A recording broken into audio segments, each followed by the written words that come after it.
एक था मोहन। चैप्टर 29। देश को बांधे ऐसा धागा ले आओ।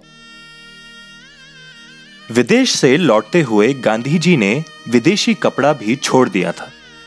वे स्वदेश ही नहीं, स्वदेशी बाने में भी लौट आए थे। यही नहीं, उन्होंने सत्याग्रह आश्रम में करघे लगवाए अपना कपड़ा खुद बनाने के लिए।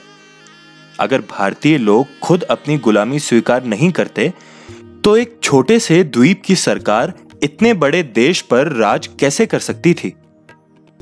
गांधी जी समझ गए थे कि अगर हम अपने लोगों द्वारा बनाए हुए सामान का उपयोग छोड़कर विदेशी सामान नहीं खरीदते तो भारत गुलामी में फंसता ही नहीं।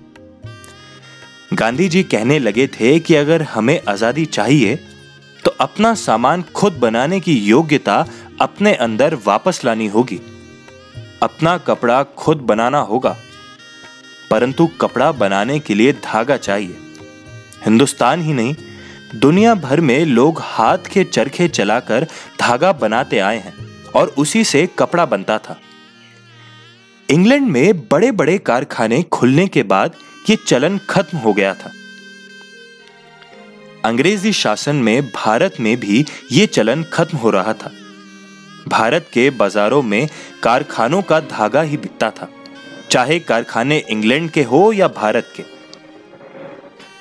अपने करघे पर ऐसे धागे का इस्तेमाल गांधी जी नहीं करना चाहते थे, किंतु बहुत ढूंढने पर भी कहीं पुराने चरखे मिलते ही नहीं थे।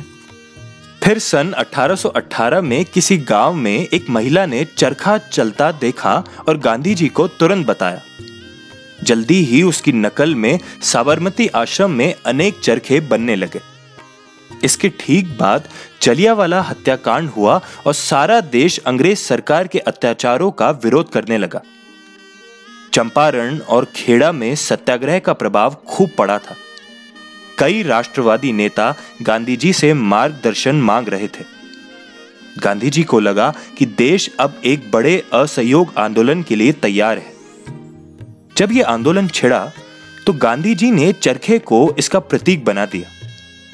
जगह जगह होली जलने लगी, जिनमें लोग खुद आकर अपने विदेशी लिबास डाल देते थे।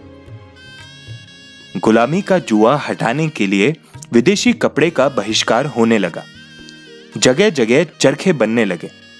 साधारण लोगों ने किसानों का उगाया कपास खरीदकर खुद उससे सूत काटना शुरू कर दिया, धागा बनाने लगे।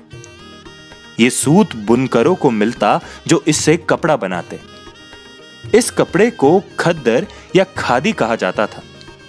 बिना किसी की जबरदस्ती के खुद अपनी पसंद से बड़ी संख्या में हिंदुस्तानी लोग खादी पहनने लगे। अंग्रेजों से असहयोग का आंदोलन भारतीय लोगों में सहयोग का आंदोलन बन गया था। अंग्रेज सरकार को विश्वास नहीं हुआ कि आपस में लड़ते रहने वाले हिंदुस्तानी इतनी संख्या में एक साथ विरोध करने के लिए घरों से बाहर निकल आए थे।